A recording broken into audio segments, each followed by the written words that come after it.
Здравствуйте, на телеканале БСТ. Время подвести итоги недели. В студии Элина Насырова. И вначале коротко о главном. Глава Башкортостана назвал главную задачу года в послании депутатам Госсобрания. Самую главную задачу на этот год я могу сформулировать 3 словами. Все для победы. Какие поручения дал Ради Хабиров для поддержки фронта, расскажет Артур Шамсудинов. Чем больше поддержка с тыла, тем больше побед на фронте. И в этом контексте важное заявление главы. Он поручил на 50% увеличить поставки беспилотников для поддержки наших солдат. Сотрудничество с Росатомом и новые промышленные возможности. Планируем расширять под инфраструктурные проекты на территории предприятия, под расширение линейки производимой продукции. На первом в этом году выездном промчасе объяснили, почему инвесторы выбирают Башкортостан. Подробности у Азат Садреева. Привлекли более широкие экономические возможности и комфортный инвестиционный климат, что уже позволило предприятию увеличить производство стратегического материала. Где родился, там и пригодился. Руслан Батыргариев пообщался с участниками второго студенческого фестиваля «Дома». Самый молодежный в Приволжском федеральном округе и 7-й в России по численности тех, кому от 14 до 35 лет. Какие возможности Башкортостан предоставляет для выпускников вузов республики и других регионов России? Есть направление для всех студентов. Каждый может для себя что-то найти интересное, что ему подходит.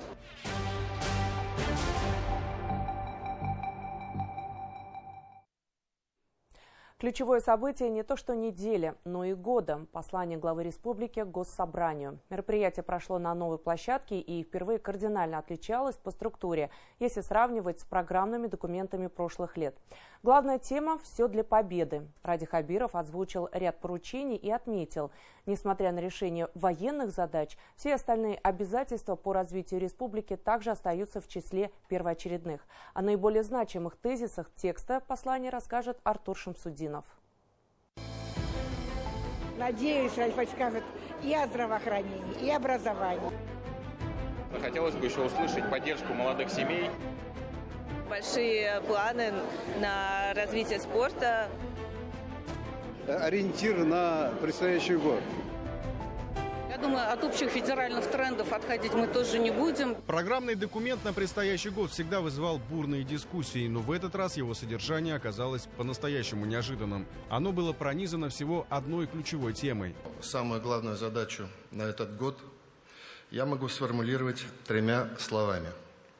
Все для победы. Баргала Еңеосен.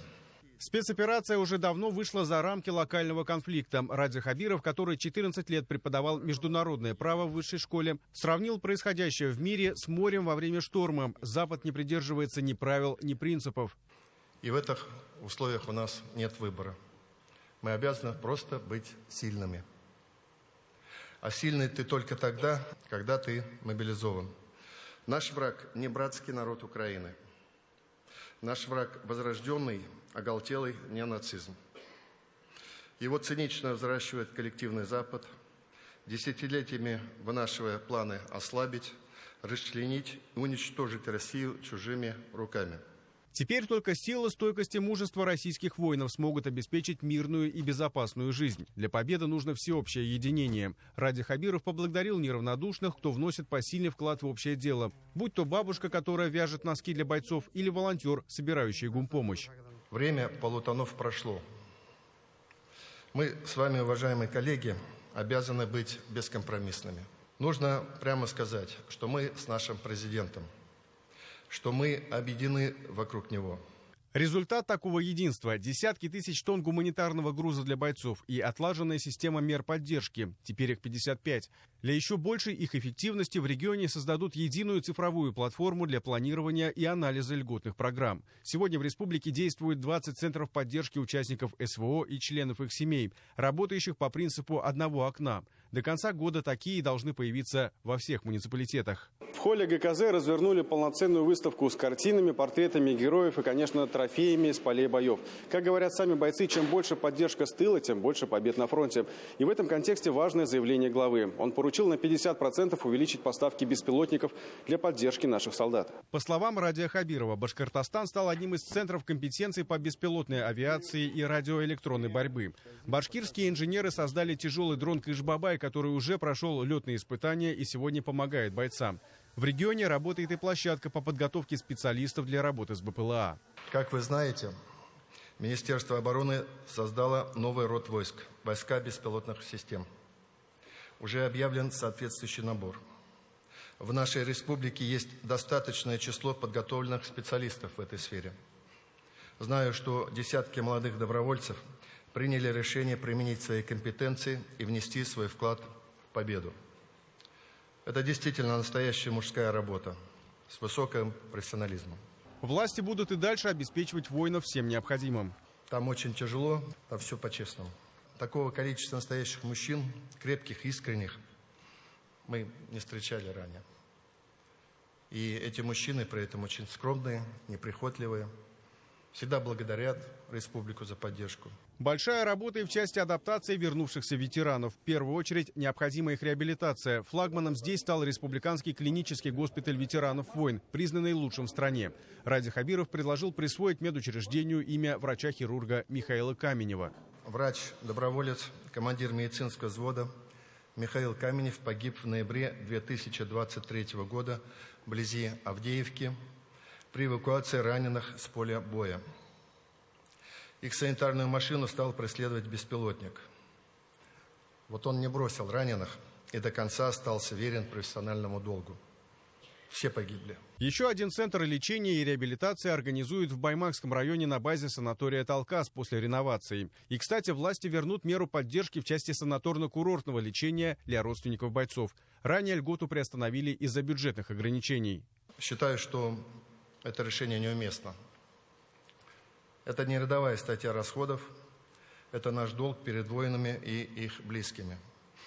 Прошу правительство республики определить источники финансирования и восстановить эту поддержку в полном объеме. Каждому муниципалитету поручено создать условия для бесплатного занятия спортом ветеранов. Кроме того, как отметил глава республики, важно интегрировать участников СВО в органы государственной и муниципальной власти. Они уже занимают управленческие позиции, а на предстоящих выборах в Госдуму их должно стать еще больше. Обращаюсь ко всем политическим партиям, которые будут участвовать в выборах, в первую очередь к «Единой России». Думаю, будет справедливым, если в число кандидатов в депутаты войдут участники специальной военной операции.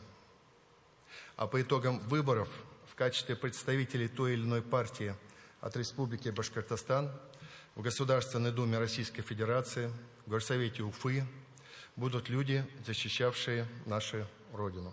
Башкортостан первым из регионов сформировал добровольческие подразделения. Командира батальона имени Минигали Шеймуратова зал дважды приветствовал аплодисментами. А в знак уважения матерей погибших присутствующие встали. Низкий вам поклон, дорогие мамы, за воспитание таких сыновей.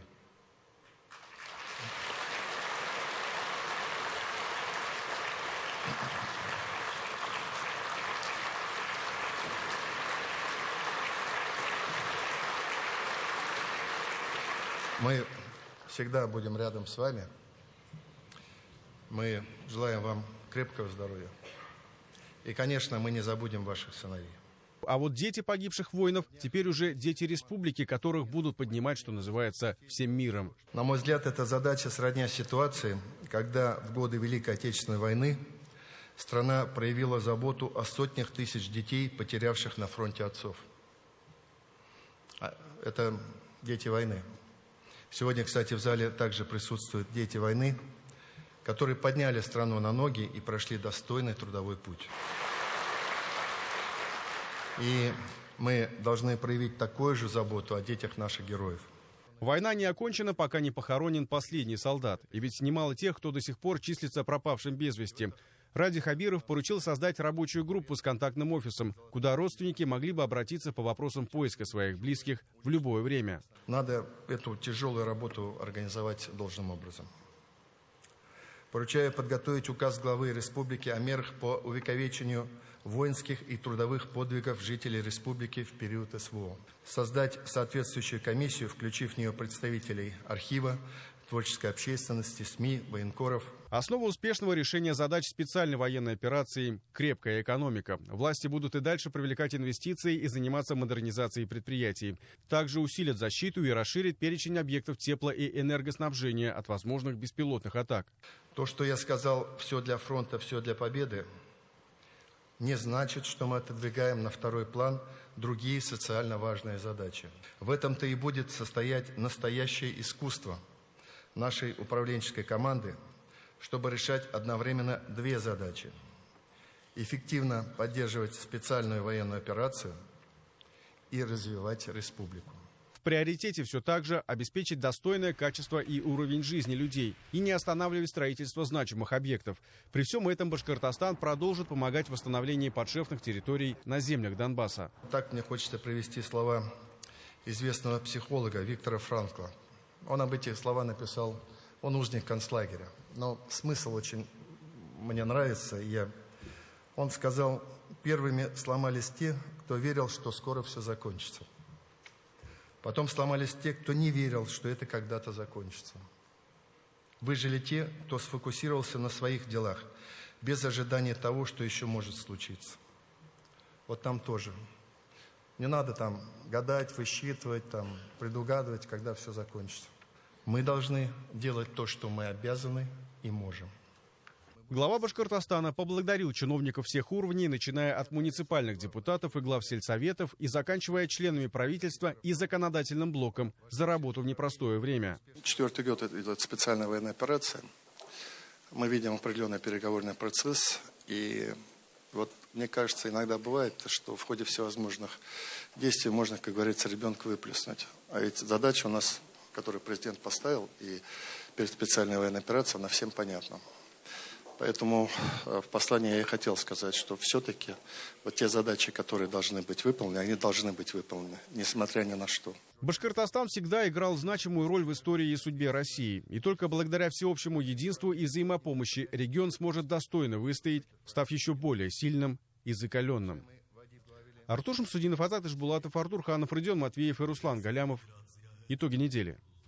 Лишь благодаря единству и сплочению всех граждан можно победить специальной военной операции. Это один из ключевых тезисов главы Башкортостана, который был озвучен в послании депутатам Госсобрания. Эксперты отмечают, что благодаря инициативам Ради Хабирова в регионе большое внимание уделяют поддержке семей и участников СВО. Республика активно помогает фронту поставками всего самого необходимого, в том числе дронами, при этом параллельно развивая инфраструктуру и экономику в непростое для страны время. Мнение экспертов о главных посылах обращений руководителя региона в материале Даниэля Байкова. Сильные эмоциональные впечатления. Именно так эксперты отзываются в выступлении Ради Хабирова перед народными избранниками. Послание считают историческим и характеризуют его как манифест грамотного управления в эру испытаний. Глава Башкортостана призвал граждан делать все ради достижения победы на СВО. Нам не нужно ждать окончания. Вот столько времени, сколько нужно для полной победы, значит, мы будем выполнять поставленные задачи. Нам после победы еще предстоит очень много сделать. Мне кажется, и в этом был тоже посыл главы республики, что одной победой все это не закончится, и нам необходимо будет прикладывать еще много-много сил. И вот эта консолидация, вот это единство, оно не должно у нас рассыпаться с окончанием специальной военной операции. Поддержка спецоперации – это фундамент, на котором строятся реалии региона и всей страны. В послании прозвучали как раз, наверное, созвучны каждому человеку идеи о том, что необходимо достичь безусловной победы, обеспечить безопасность нашего государства на многие-многие будущие поколения, чтобы люди жили и чувствовали себя уверенно. Ключевой тезис послания – это все для победы. Это абсолютно верно, потому что это унисоном звучит у каждого в сердце, у каждой семьи. у каждого, кто сегодня работает в волонтерских отрядах, оказывает правовую поддержку. Сейчас в республике действует более 50 мер помощи бойцам спецоперации и членов их семей. Башкортостан – один из первых регионов страны, кто активно внедрил льготы ветеранам боевых действий. У нас больше всего мер поддержки для участников СВО, чем в остальных регионах Российской Федерации. И это очень сильно ощущается.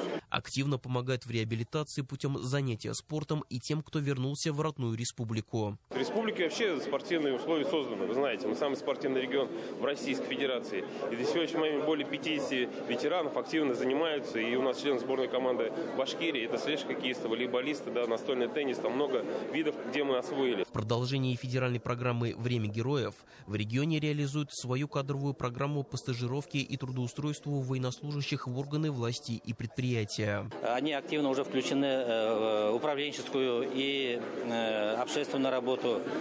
Их вот эта ответственность, дисциплина, лидерский опыт очень востребован. Помогают нашим воинам и волонтеры. В тылу они изготавливают окопные свечи, маскировочные сети, одежду, продукты питания и многое другое. Жители всех муниципалитетов находят время, чтобы уделять внимание защитникам Отечества. Держат связь и с представителями новых регионов. А также оказывают адресную помощь семьям военнослужащих. В зимний период это прежде всего расчистка снега на придомовых территориях. Особое внимание мы уделяем гуманитарным миссиям в новые регионы России. Налажена связь с Запорожской областью. Помощь регулярно направляется в школы-интернаты, детские сады. Сотрудники силовых структур и военные успешно отражают атаки киевского режима на стратегические и гражданские объекты в Башкортостане за 1000 километров от передовой. На сегодняшний день все террористические акты были отражены успешно соответствующими силовыми структурами.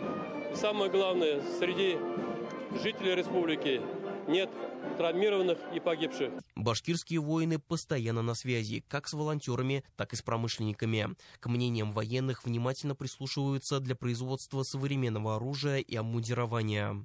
Такие наработки уже имеются, но отчасти это идет от инициативы нашей и в том числе производителей, как пример, беспилотных летательных аппаратов, которые находятся в Башкирии. Соответственно, еще раз повторюсь, эту работу нужно делать системной, плановой, чтобы она не прекращалась. Тогда нужды фронта будут обеспечиваться гораздо быстрее. Большое внимание уделяет и вопросу увековечивания памяти. Из 15 героев России 9 удостоены высшей награды посмертно. Родственникам погибших воинов помогают в психологической реабилитации и не только. А когда государство и обращает внимание куда-то там поездки куда-то, да, там на концерты, санатории, как-то люди чувствуют заботу, и уже они своего с горя от обиды уходят. Я сейчас вспомнил, что когда папа уходил на фронт, он говорил, что республика очень сильно помогает оборудованием, обмундированием. Отец говорил, что в отличие от других подразделений, они хорошо укомплектованы. Ради Хабиров акцентировал внимание и на работу по поиску пропавших без вести на поле боя, в частности на освобожденных территориях. Я искренне был рад именно этому поручению, понимая тот масштаб, который предстоит сделать, и понимая и благое начало этого дела, и то, что это поможет хоть как-то семьям наших товарищей без вести пропавших, погибших, но еще не установленных. Отметил глава Башкортостана и заслуги военных корреспондентов, которые пишут историю и летопись подвигов башкирских солдат и офицеров. Будем собирать новые истории, потому что мы такую летопись своеобразную ведем, потому что Ральф Фарич правильно сказал, когда-нибудь все равно все это закончится, и нужно будет всю эту память сохранить о героизме наших ребят. 2026 в Башкортостане объявлен годом большой и дружной семьи. Многодетные родители рассчитывают на поддержку. Думаем, что будут строиться еще больше новые школы и детские сады. Мы хотим главе нашей республики Радифу Аритовичу выразить искреннюю благодарность за то, что наше это счастье он делает возможным. Муж находится на фронте,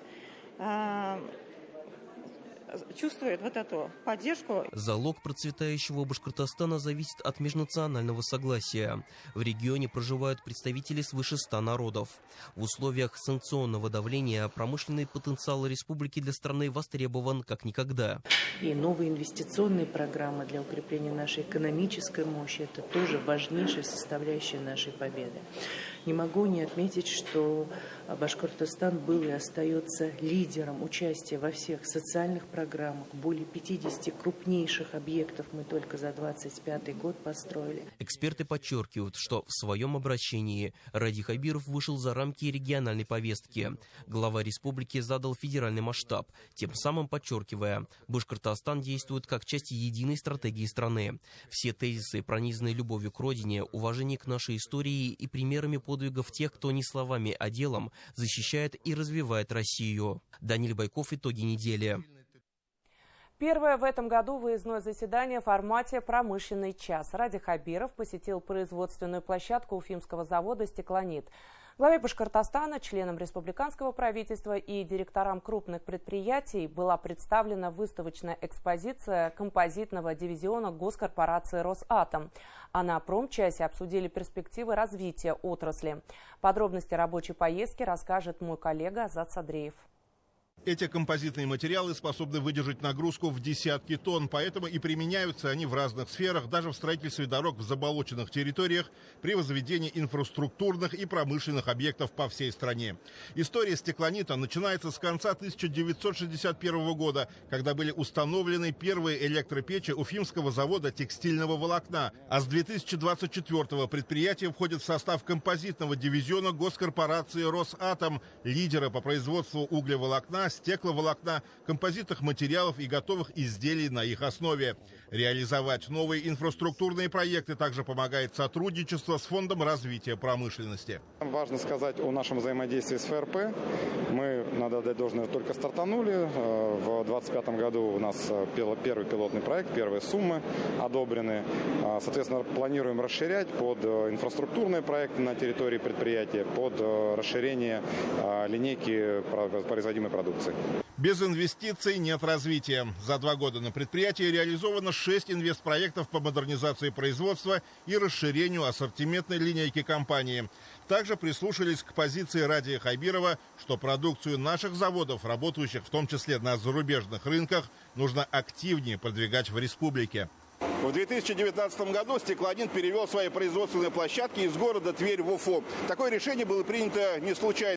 Привлекли более широкие экономические возможности и комфортный инвестиционный климат, что уже позволило предприятию увеличить производство стратегического материала. Сотрудничество Росатома и Башкортостана реализуется сразу по нескольким направлениям. Обсуждается целый ряд цифровых решений. Новые технологии стали внедряться и на предприятие «Стеклонит» после прихода крупного российского инвестора. Ради Хабиров отметил этот положительный момент, открывая первое в этом году выездное совещание промчаса. Мы с «Стеклонитом» всегда работали, всегда в сфере нашего внимания был. И я сразу хочу сказать, что мы очень рады, что пришел такой инвестор, как вы. Мы очень рады. Вообще, мы ратуем за более широкое представительство Росатома в нашей республике. У нас ряд других тоже по другим направлениям есть взаимодействие. Мы посмотрели сейчас уже ряд решений, ряд инвестиций, которые были вложены в предприятие. Очень позитивное впечатление производят. Показатели работы предприятия тоже достаточно эффективные. Мы видим такое постоянное вложение инвестиций. Мы видим неплохие социальные показатели, рост заработной платы. Здесь, насколько я знаю, в корпорации достаточно уважительные отношения к своим работникам. Проявляется это не только в создании комфортных условий труда, но и многоуровневой подготовке квалифицированных кадров. Происходит теоретическое обучение 2 недели. Закрепляем за опытным наставником и непосредственно уже на оборудование подготавливаем кадры. Минимум 3 месяца происходит обучение. Потом допуск к самостоятельной работе. А современные станки, приобретенные в рамках модернизации производства, позволяют специалистам «Стеклонита» выпускать качественную продукцию, которая используется практически во всех сферах. Также в ходе выездного совещания «Промчас» обсудили вопросы импортозамещения и кооперации с промышленными предприятиями республики. Отдельное внимание участники уделили подготовке инженерных кадров и созданию научно-производственных коллабораций с вузами Башкортостана. Реализация этих проектов не только внесет вклад в экономическое возрождение России, но и укрепит позиции республики в рейтинге сильнейших промышленных регионов страны. Азат Садреев, Артур Ханов, Родион Матвеев, Иван Шабрин. Итоги недели.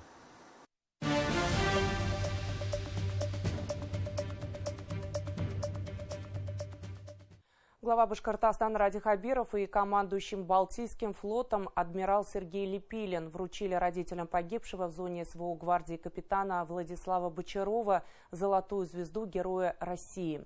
Указ о присвоении офицеру высшего звания страны посмертно подписал президент Владимир Путин. О боевом пути военнослужащего и его подвиге в нашем следующем репортаже. Во время прощания наградили его орденом Шаймуратова. Орден мужества он получил в начале войны.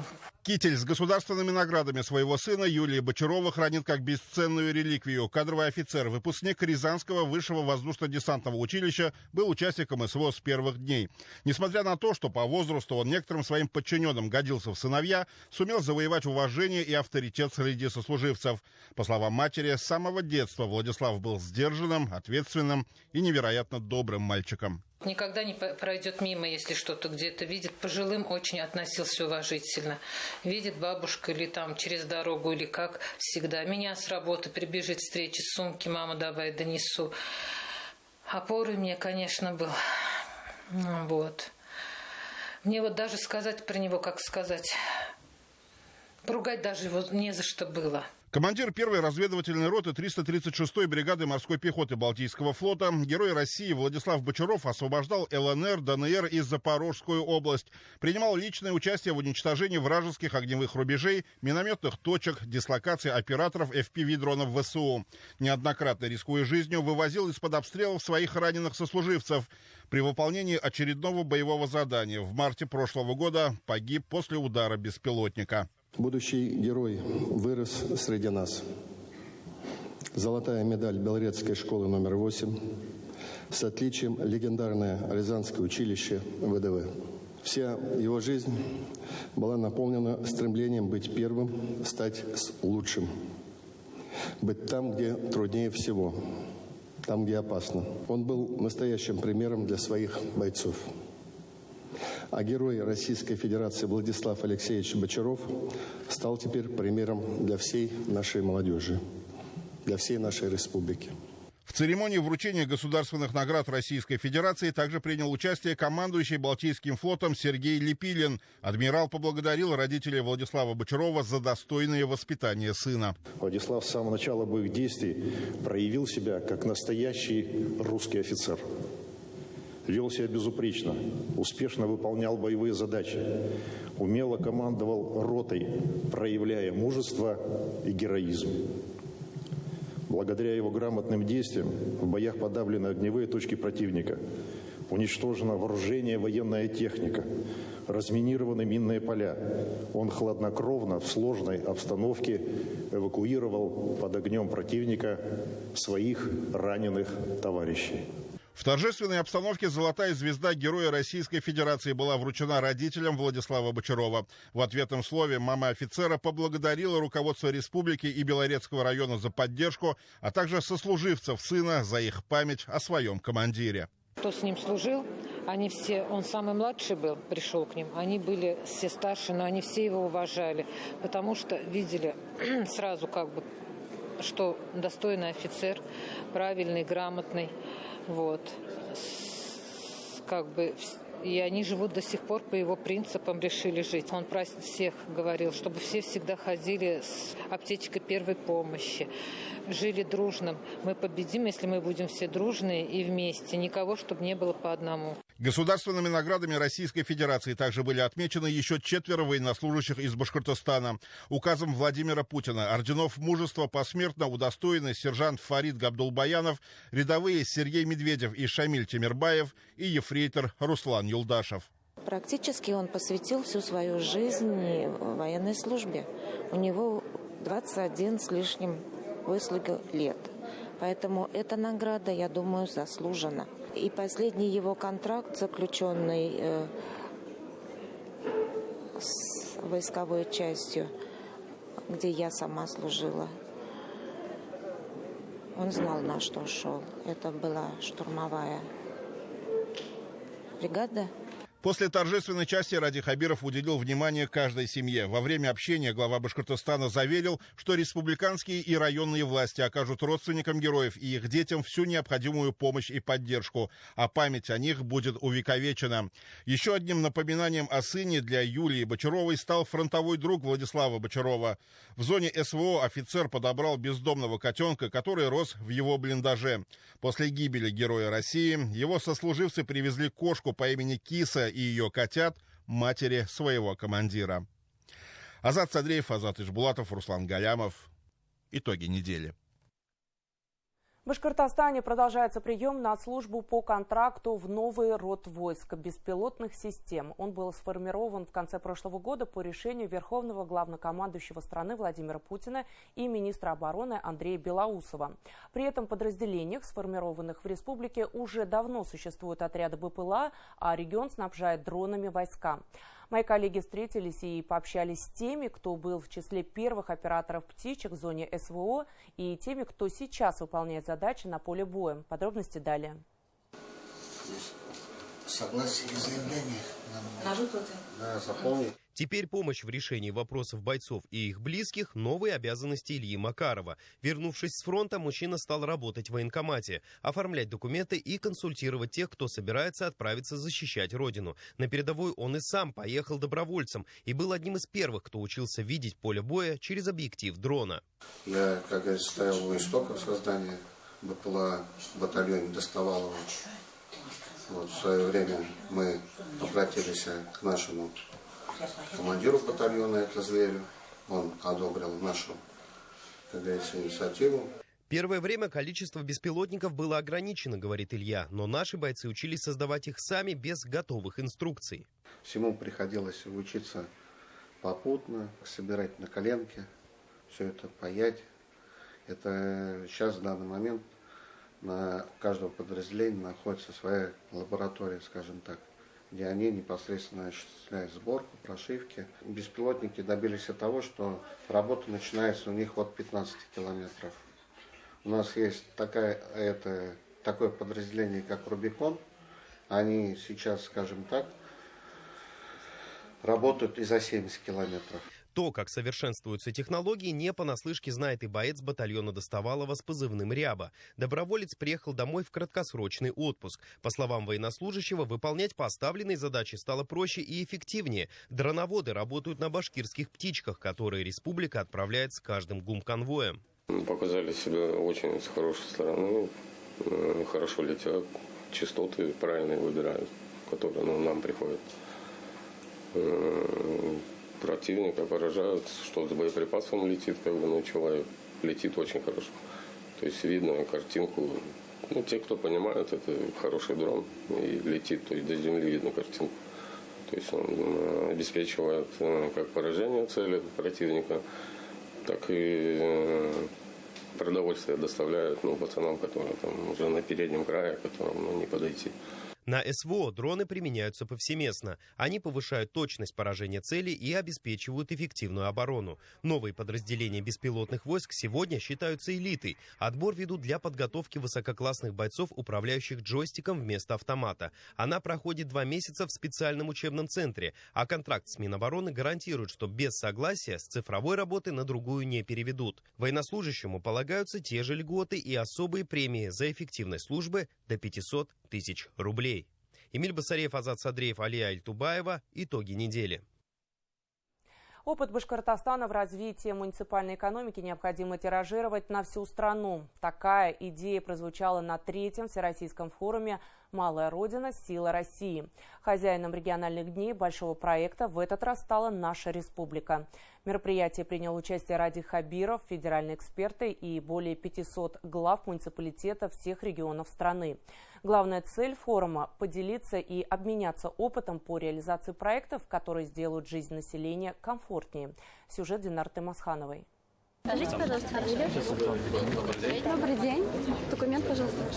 Форум «Всероссийский», площадка «Башкирская». Конгресс-холл Таратау собрал глав муниципалитетов со всей страны от Камчатки до Калининграда. Служение людям – суть государственной службы. И форум объединил тех, кто хочет работать эффективнее, создавая будущее для своих городов и сел.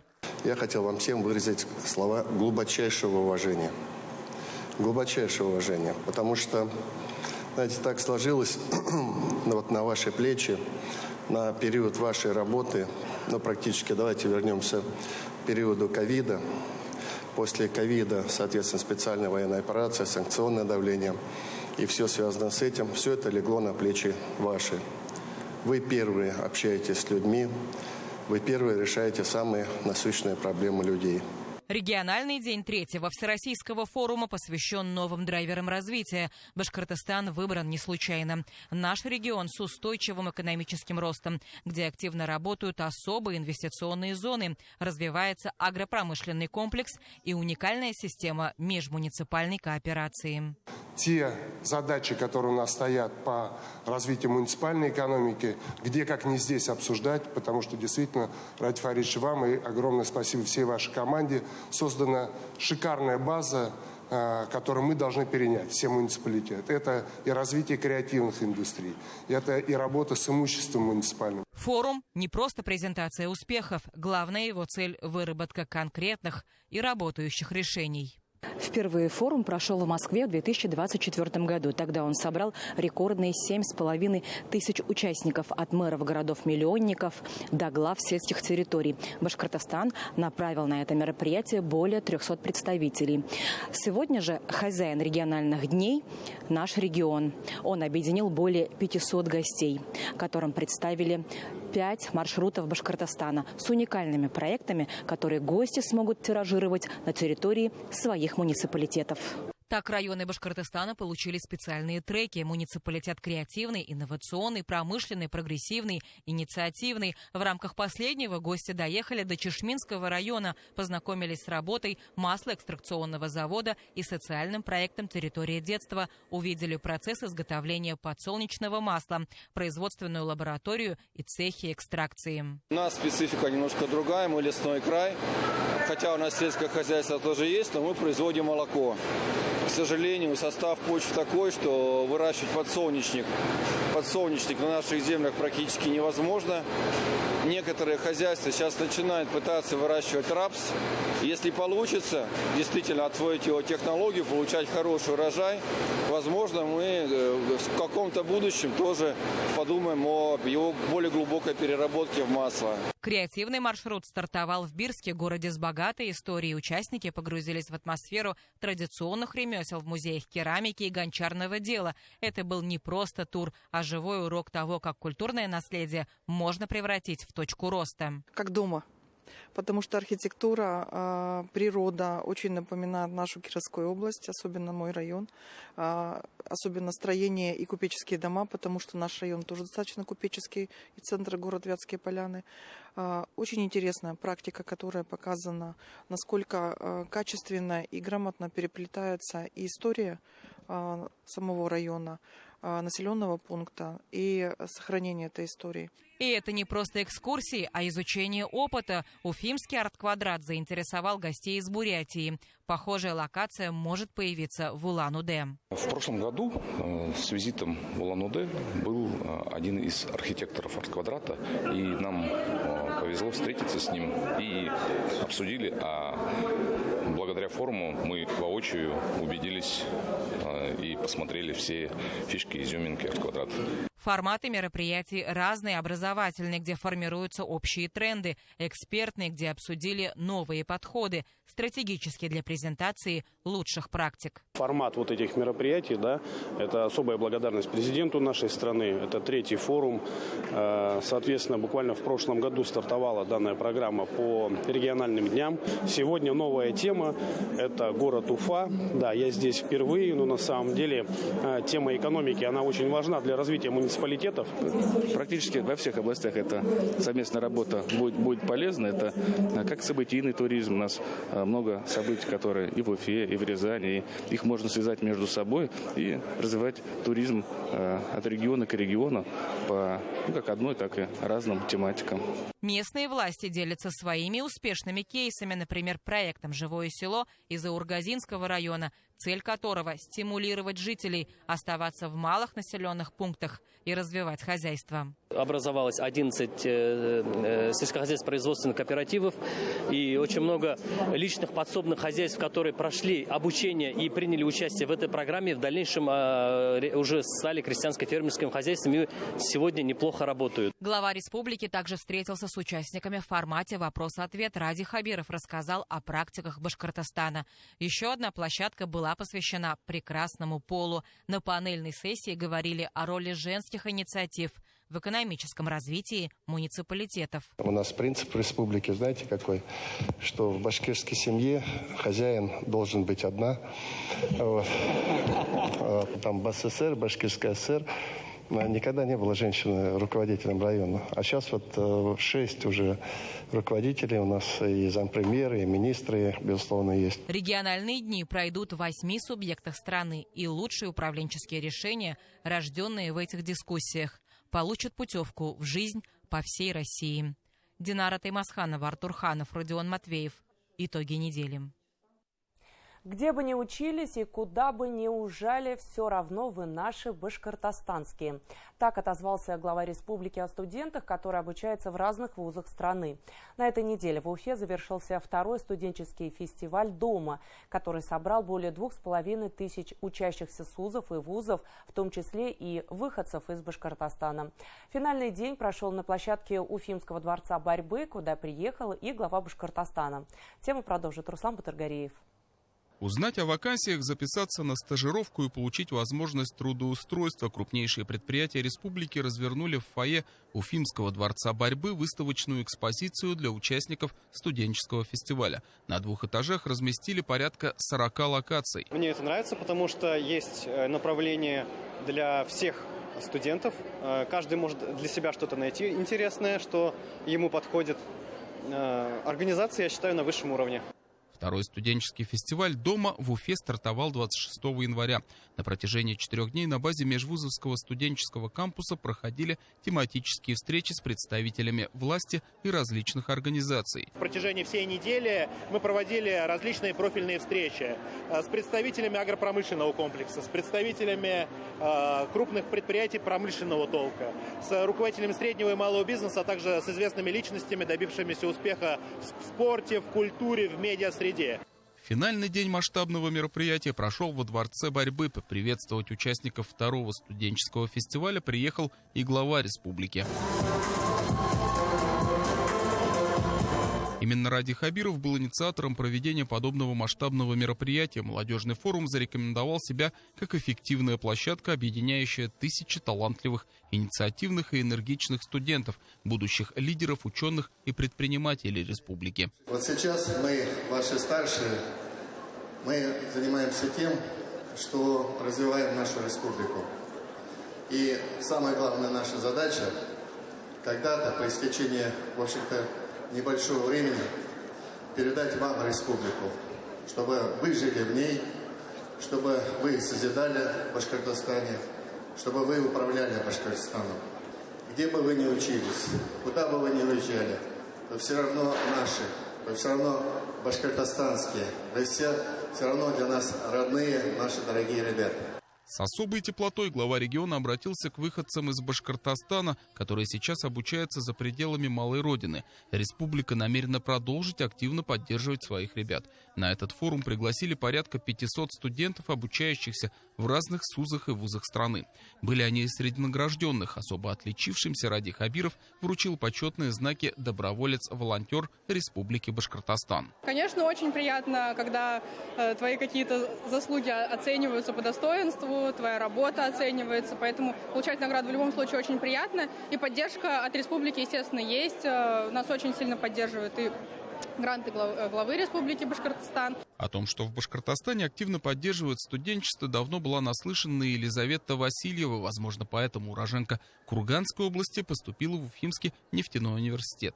После окончания вуза свою будущую жизнь хочет связать с нашей республикой.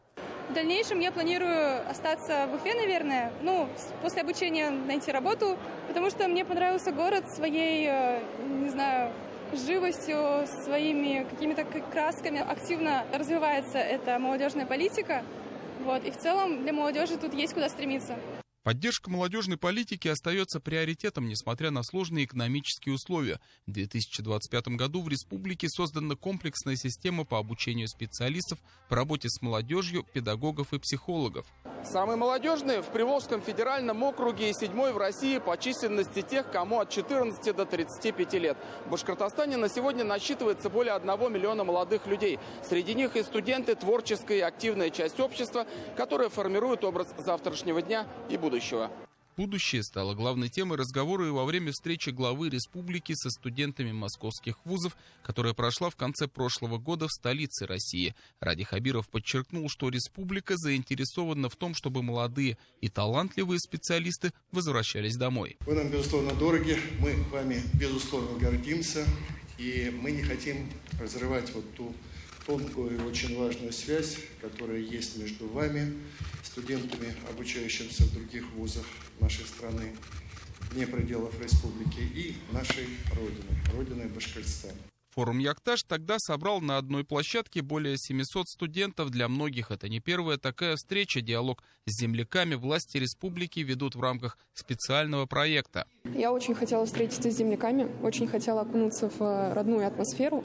Даже нас встречали с кураем. Это уже очень приятно и как-то так тепло и по-домашнему стало.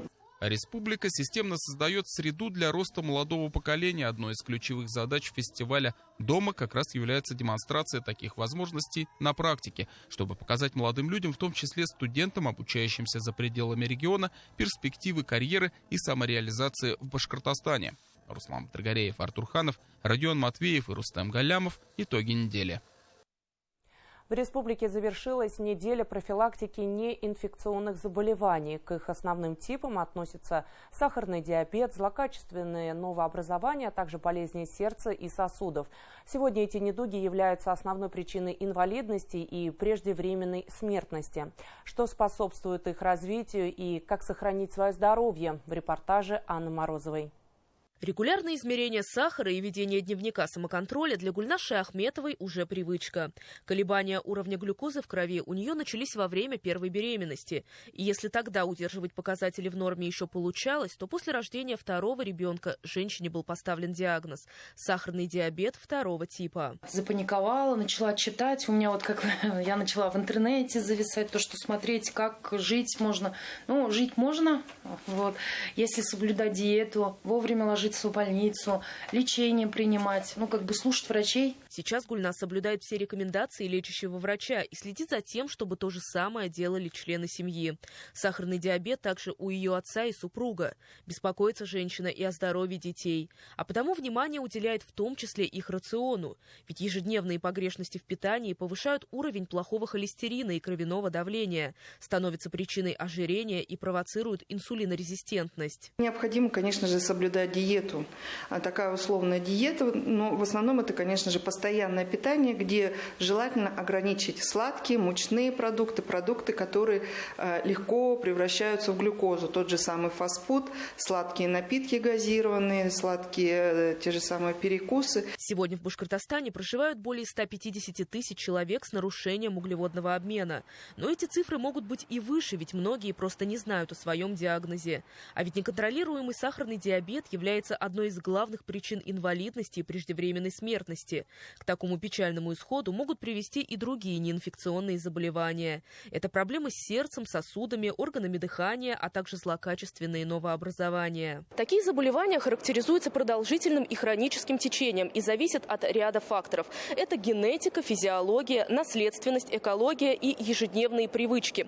К слову, последние в случае обнаружения недуга могут как улучшить, так и усугубить ситуацию.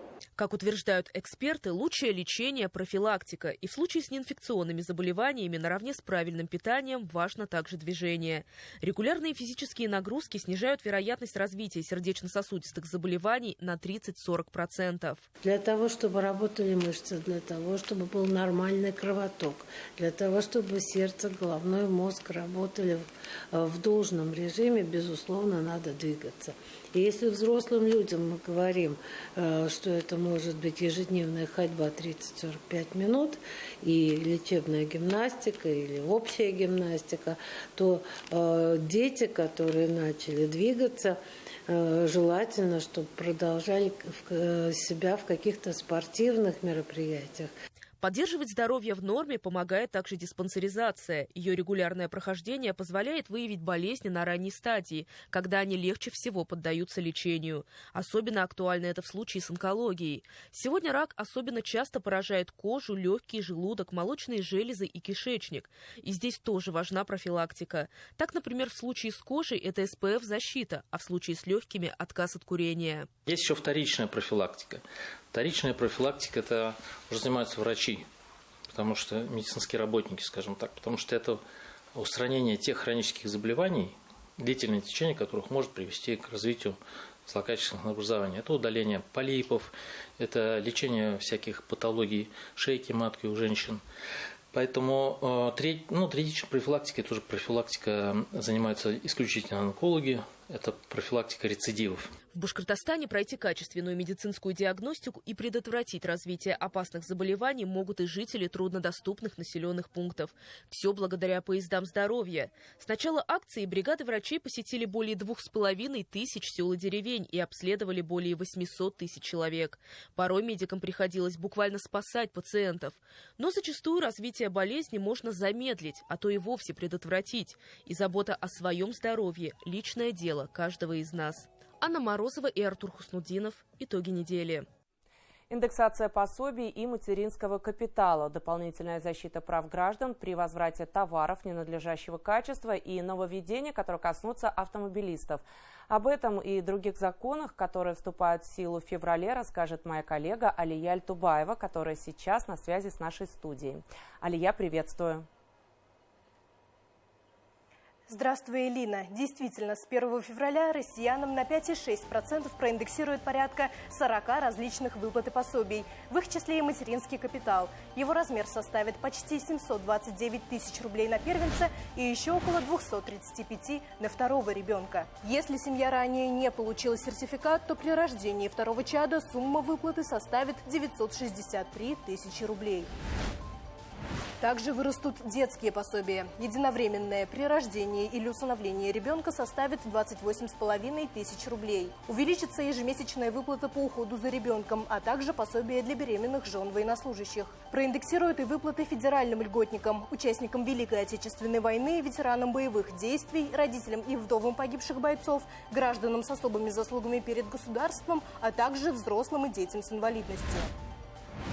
Меняются условия выдачи семейной ипотеки. С 1 февраля получить льготный кредит под 6% можно будет только один на семью. До сегодняшнего дня право на него было у каждого из супругов. Оформить вторую ипотеку получится после погашения первого кредита и при рождении еще одного ребенка. С февраля заработали поправки в закон о защите прав потребителей. При возврате некачественного технически сложного товара размер компенсации больше не будет определяться, исходя из стоимости нового аналогичного продукта. Теперь покупатель вправе потребовать возмещения разницы между ценой товара по договору и ценой аналогичного по характеристикам изделия с такими же степенью износа и годом выпуска. Цены на новые автомобили продолжат расти. В Россию приедут машины, за которые уплачен новый тариф утильсбора. Машины этого года выпуска, чье производство локализировано в России, тоже вырастут в цене. К ним уже будет применена индексация. Сильное повышение в феврале, как утверждают эксперты, коснется сегмента бюджетных авто из-за высокой чувствительности к изменению спроса, валютного курса и ставки Центробанка.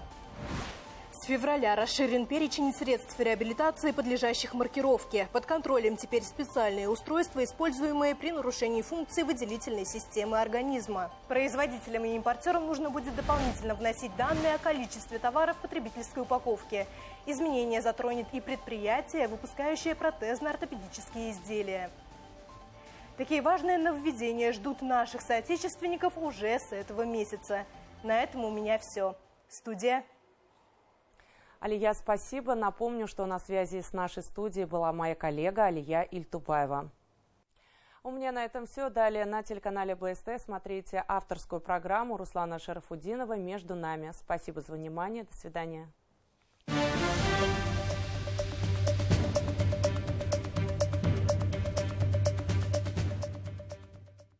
Здравствуйте, в студии Руслан Шарафудинов. В эфире наша традиционная рубрика «Между нами».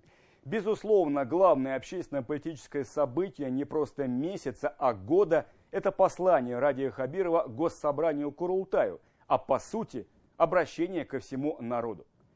Братья и сестры, к вам обращаюсь я, друзья мои. Нет для нас сегодня важнее задачи, чем победа. Одна на всех. За усилиями мы не постоим. Так это звучало. В эпохальное время мы живем. И послание было эпохальным и уникальным, под стать времени, так не похожим на предыдущие. Его главные тезисы уже растащили на цитаты, разложили по полочкам, а основные задачи приняли к исполнению. Их много, и все они будут реализованы, в этом нет сомнений.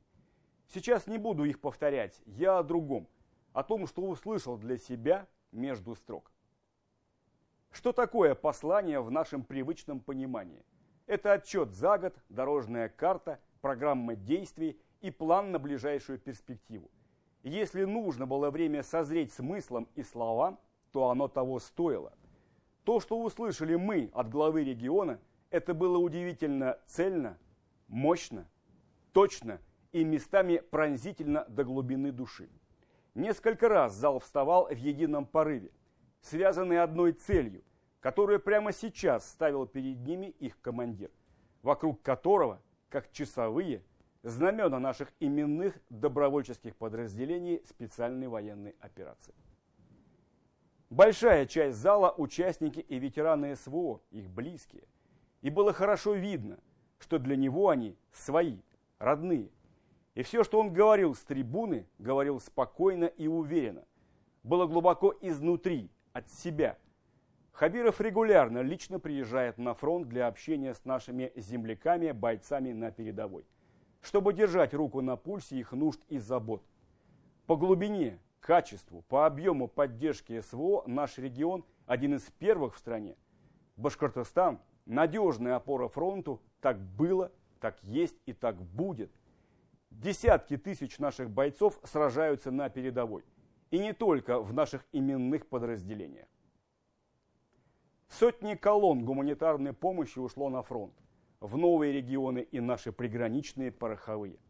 Региональные меры поддержки семей участников СВО и ветеранов в Башкирии беспрецедентные. Теперь будет создан и отдельный департамент поддержки участников специальной военной операции и членов их семей в составе правительства республики, как специальное подразделение исполнительной власти. Спасибо деду за победу. Много раз мы слышали эту расхожую фразу. Для меня лично главный вопрос был всегда в другом. Сможем ли повторить? И я уверен, что Хабиров тоже много раз в своей жизни задавался этим же вопросом. Богатыри ли мы или уже не той крепости племя? И я услышал от него четкий ответ. Да. И все послание, вся речь Хабирова была именно об этом. Сможем, выдержим, победим, если отложим в сторону все второстепенное, фальшивое и ненастоящее. Сегодня время судьбоносного выбора. Мы или они. Причем они – это не народ Украины, а те, кто готов воевать руками ВСУ до последнего украинца ради стратегического поражения России. Но этому не бывать никогда.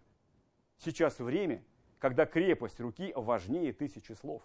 Все для фронта, все для победы, от которой во многом зависит, как мы будем жить дальше и смотреть в глаза друг другу. Не должно быть иллюзий, что можно переключиться на другие вещи, что тебя это не касается. За нас никто это не сделает. Само это не пройдет и не закончится. В этот раз перед тысячным залом и многомиллионной телевизионной аудиторией предстал не просто глава региона, как губернатор, а настоящий командующий и вся республика, как единая армия, у которой есть командир и четкие задачи по линиям и направлениям. Враг будет разбит, победа будет за нами, потому что за нами правда и в ней сила. Спокойная уверенность Хабирова – это и есть надежность настоящего лидера. Человек точно знает, что делать, куда и как идти, и готов нести за это ответственность. И знаете, что я вам скажу? Только так и решаются глобальные вызовы и задачи. Задачи войны и мира, жизни и судьбы. И сейчас именно такой поворотный момент. До свидания. С вами был Руслан Шарафутдинов и рубрика «Между нами». Берегите себя и своих близких. Все будет хорошо.